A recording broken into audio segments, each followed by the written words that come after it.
All right, so I'll be talking about chapter 8, which is like the different types of conversations that you can have with other people. Okay, so let's just jump right in and start with the characteristics of conversation. So, like, a conversation generally involves like turn taking, which is like you talk, then I talk, which is the normal thing because you don't want to interrupt people. You don't want to jump in as they're talking because that's just considered rude. That's yeah, people just don't like it in general.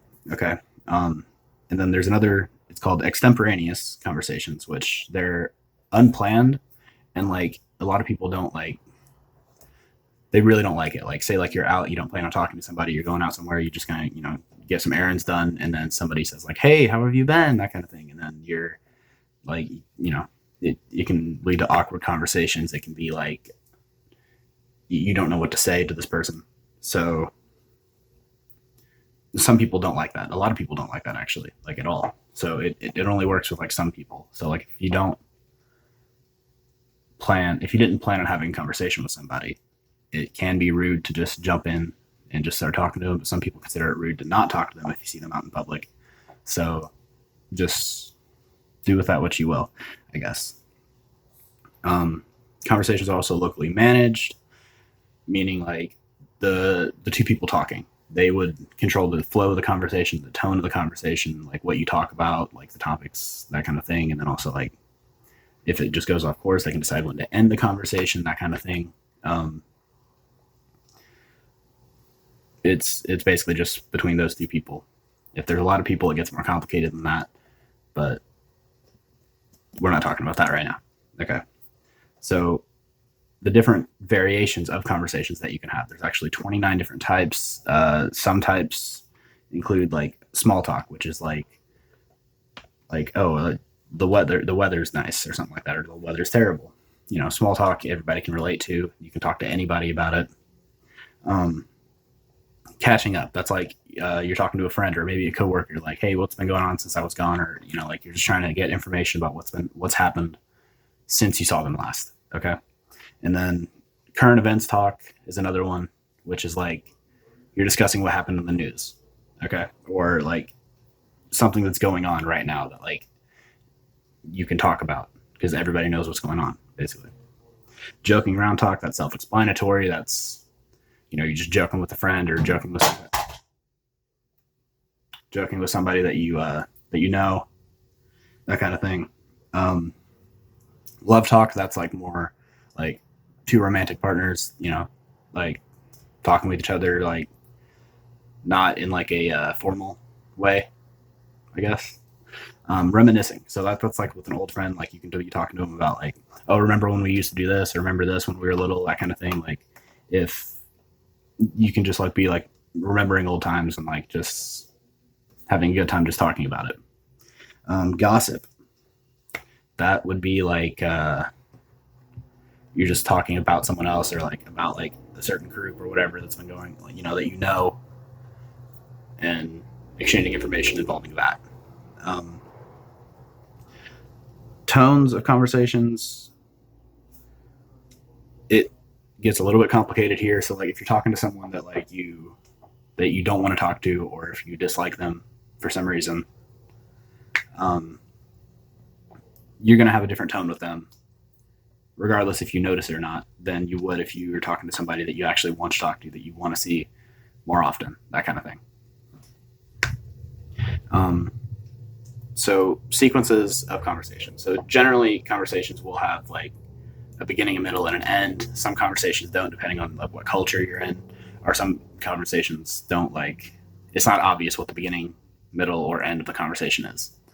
Okay, so if you're talking like with like a friend, like they just jump straight in, that's the beginning of the conversation. But it does, it seems like it can seem like they just jumped in the middle of a topic. Um, the and also like the participants of the conversation and also like the setting of the conversation can have a drastic like difference, I guess. So like you wouldn't talk to like someone at work or a coworker or your boss or something like that the same way you would talk to like a roommate or a close friend, right? Or like a stranger out like that you meet at Walmart or something that you're talking to you're not gonna talk to them the exact same way as you would like your mom. So that's the different like ways that like participants and settings can affect a conversation. So good guidelines for conversation that I'm going to use in the future. You want to focus on your partner, like that you're talking to. You want to focus like on what they're saying. You want to listen to them, actively listen. If you're not like actually listening to them, if you're not focusing on them, they're not going to feel like validated with whatever they're saying. They're not going to feel like you're listening. Obviously, if you're not, and you want to take turns talking as well. So like if you don't want to just let them talk the whole time, and you don't want to talk the whole time. You want to like have an actual like real conversation with them, not just vent at them, basically. It's also very important to like protect their privacy or like maintain confidentiality, I guess. So like basically something that they say to you that they trust with you, that they don't think you're going to tell other people.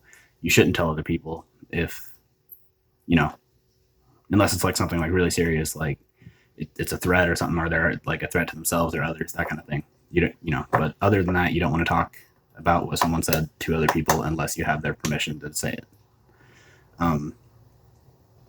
Also using appropriate humor. So if you have a friend that just went through a traumatic event, you don't want to joke about something related to that. That's pretty obvious, but I guess some people don't know that. A difficult thing is talking to strangers, for me at least. Okay. And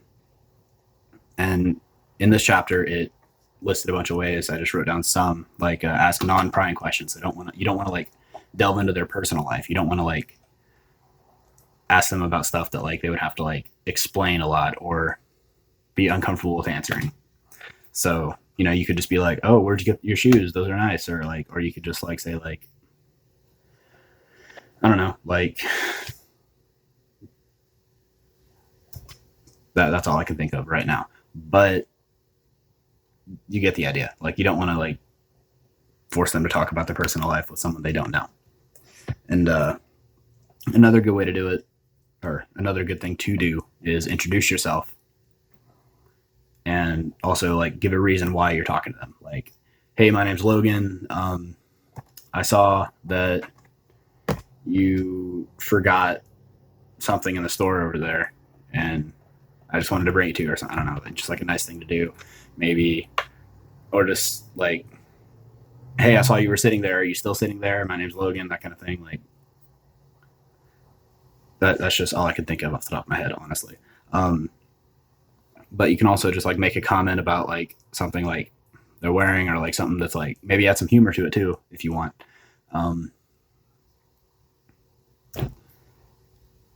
About like something like they're wearing, or maybe like something like that you can both see, like using like free information. So like stuff that like they don't have to like know beforehand to talk about. Ending a conversation. Make sure you use leave taking cues, which is like signals that like you want to leave. You want to end the conversation. So like, like one like subconscious thing that a lot of people do, they turn their feet away from someone if they don't want to talk to them, if they're trying to leave. And it's like, that's a good thing to pay attention to if they want to leave the conversation. So you should give signals if you want to leave, and the other person should do that too. But sometimes like you don't always catch it. Sometimes the other person doesn't catch when you want to leave. So like sometimes if that happens, like you need to be direct, especially like if you're at work or whatever, and like you need to get back to doing stuff, but you don't just want to be rude and walk away. So you have to be like, hey, I have to get back to doing this, but it's been great talking to you. Maybe we could talk again sometime when I'm not busy, or when you're not busy, that kind of thing. It also, the chapter also talked about low versus high context cultures. So low context culture is like, for example, like at work, you want to like be direct, to use short conversations, and not like, you don't want to drag it on for longer than you need to. You just want to get the information out that you need to get out, and then move on. So it's a short, direct, honest conversation about like something relevant. Okay.